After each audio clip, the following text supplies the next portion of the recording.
Recently I had to start packing for a very sad occasion, which is that I'm moving out of my childhood home for good. And I'm gonna try to get rid of a lot of things that have been in my room for my whole entire life. This particular video is just about my bookshelf.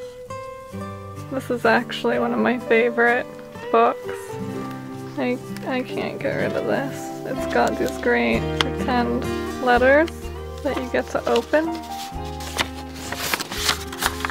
Oh, the Places You'll Go by Dr. Seuss. Maybe I'll still go places someday. 101 Dalmatians. I like the part in the movie where the one's dying and they still like wiggle it. You know what I'm talking about?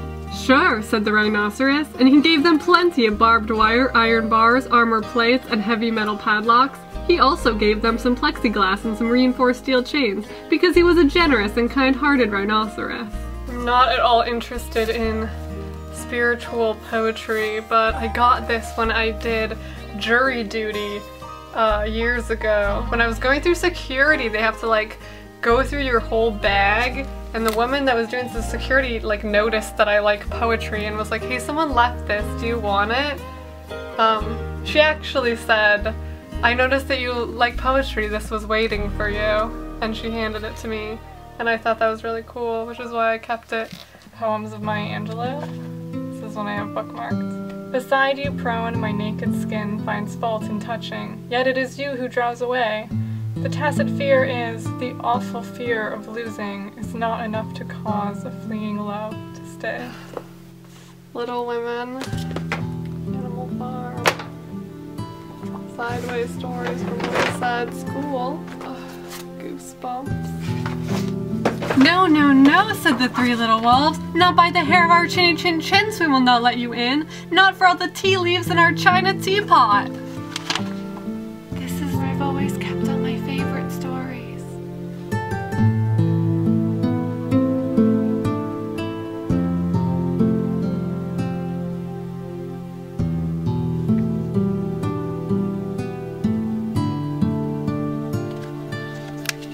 This baby name book genuinely was one of my favorite books growing up. You can see I've taped together the pages here and they're still falling out because I read it so much.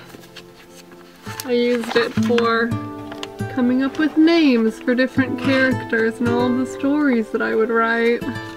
Luckily now they have this thing called the internet, but I kind of feel bad getting rid of it. I loved this book so much. Freeing the Writer Within. Am I ever gonna read that? I take my job real seriously. The book I got from the Tigard Public Library when I used to do writing workshops. I went to a cartoonist workshop and the people teaching the workshop write this series. I don't know if it's a real series anymore, but they wanted me to send them a copy of my book when I was a famous cartoonist someday. I've kept it because I always meant to actually do that. These are some literary magazines from a different high school that wasn't my high school. I think it was Lincoln High. I was just really inspired by their layout and they had really great material. This one I loved because I just love the cover. I think it's such beautiful cover art. Musical scores. I was so jealous of their literary magazine. They just had such a... Gosh, Lincoln High, that's where I should have been. This was our literary magazine at my college. Oh, here's a picture that I took. I wish they would have published the in color version, but whatever. I had to read my poetry aloud at the opening of this magazine, and they had to keep asking me to do it forever because I did not want to do it, but they talked me into it. And then this was our zine project. This one I'm on the cover. These are actually Maggie's feet. I took this picture and for some reason it's on the cover. The lake of desolation surrounds me. Not a real lake. Oh yeah, this one is a poem by me too.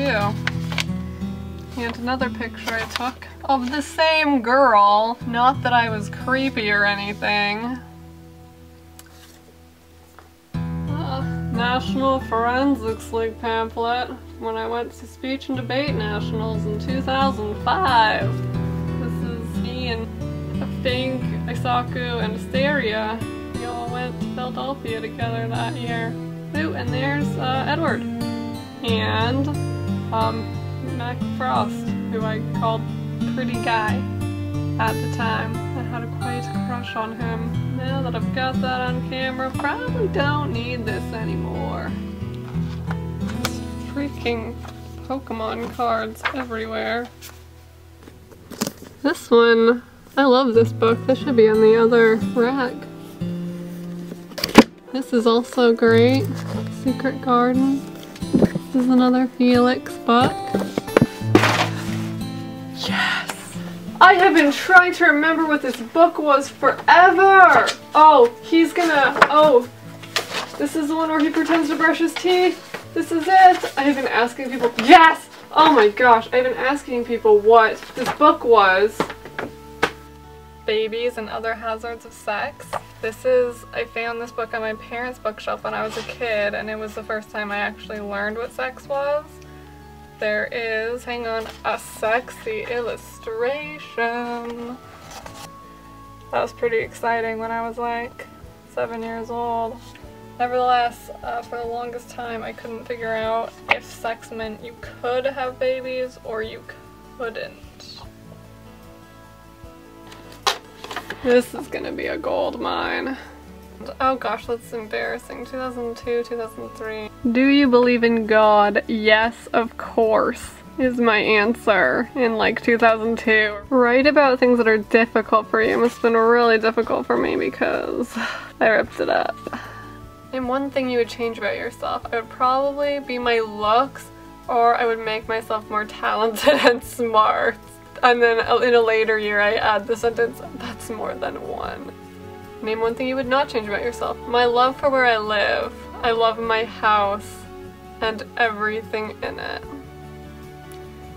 Sorry, little me. This is a joke book. Books for children. Me and my brother had a wonderful time with this book.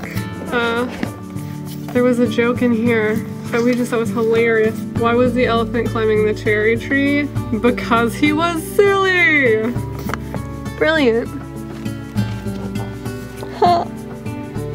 Children born of fairy stock never need for shirt or frock, never want for food or fire, always get their heart's desire. Jingle pockets full of gold, marry when they're 7 years old. Every fairy child may keep 2 strong ponies and 10 sheep. All have houses, each their own, built of brick or granite stone. They live on cherries, they run wild. I'd love to be a fairy child. That's where the bookmark was. This was once an elephant made out of duct tape. Clearly he has seen better days.